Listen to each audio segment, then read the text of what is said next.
Dear Mr. Yakunin, dear colleagues, ladies and gentlemen, I'm very pleased to have the honor to participate in the activities of the International Forum and having the opportunity to speak before the global elite of transport. First of all, rail transport. We know that in the next few years and decades to come, we will have to live through a huge increase in freight and passenger transport. But first of all, I'm speaking about the increase in freight transport. I would like to emphasize one very important fact. As the Minister of Transport of Germany, I would like to emphasize that we are ready to meet those challenges and to cope with this volume of freight transport. Why am I focusing on this? The reason is as follows.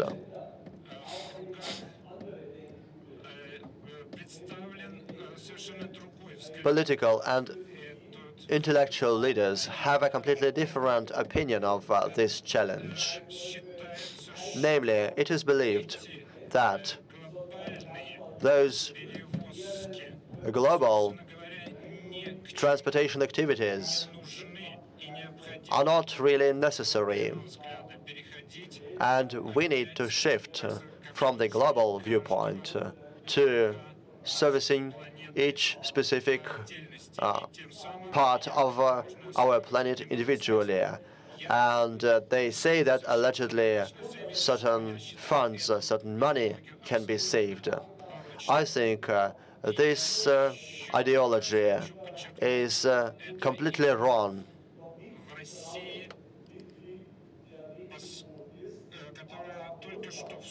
And I would like to point out that Russia, which is joining the WTO,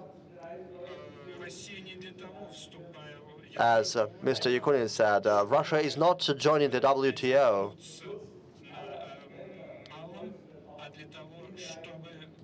to just return to some internal processes, but to participate in the global processes. So, of course, I fully support the increase in rail freight transportation. In addition, I would like to turn your attention to the fact that, along with sea transport,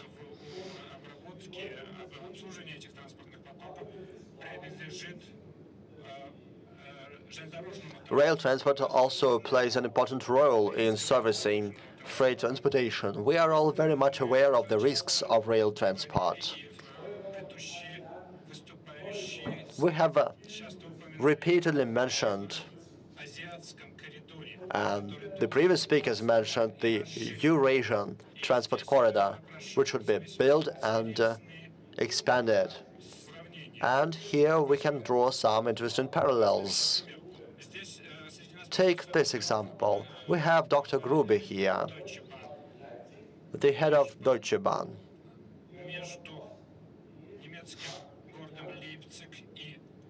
Between the German city of Leipzig and the Chinese city of Penang,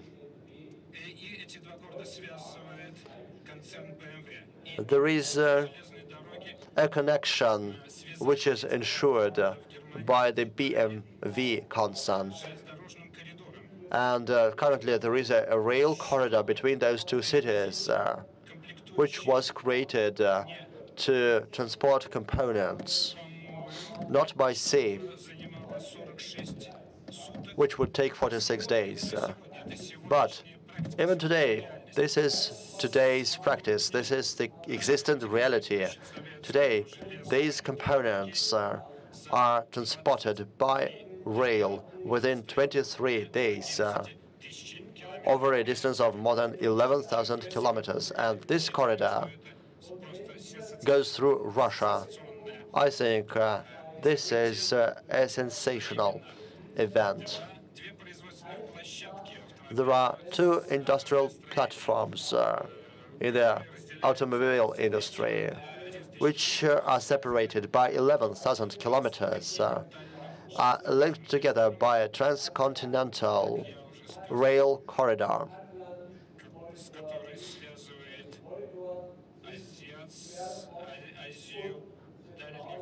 Which brings together Asia, the Far East, and the Central and Middle Europe.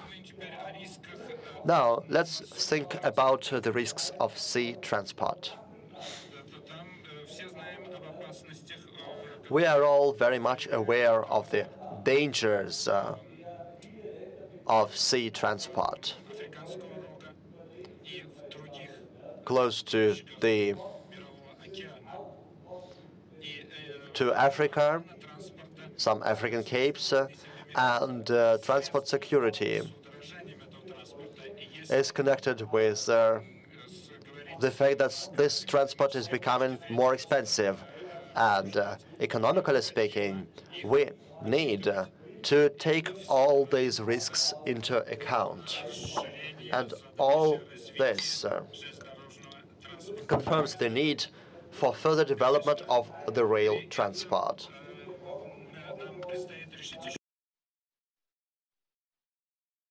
Of course, there are many other issues to resolve, and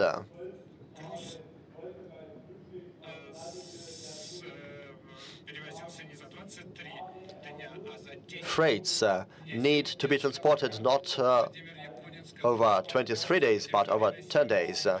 Today, Vladimir Yakunin said that transportation via Russia can take just 7 days. This is another sensation.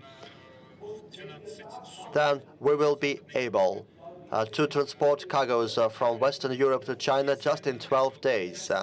If we succeed, this will be a great success of railway people who will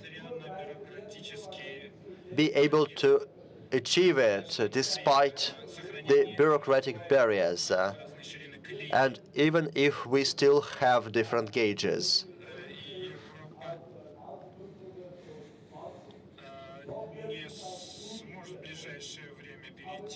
Europe will not be able to shift to a broader gauge in the near future, and Russia's switching to a narrower gauge is probably not an option in the near future. But despite the technological barriers, we are moving on, we are moving forward. We have already transported the single transport document, which has been spoken about for many years. And another point, electronic customs registration of cargoes mentioned by Mr. Yakunin. These are the most important areas of integration and unification of rail systems. If we sum up all of it,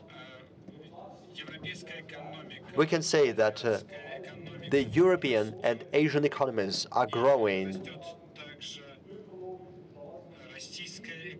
as well as the Russian economy. And all this brings great contribution to the railway transport. I'm happy to see here among the forum participants Mr. Carlos, the Vice President of the European Commission, because, of course, bilateral cooperation is very important. And we can speak a lot about close cooperation between RZD and German railways, about the activities of Siemens and the partnership between Siemens and Russia. But much more can be done as part of Russian, European, and Russian Asian cooperation.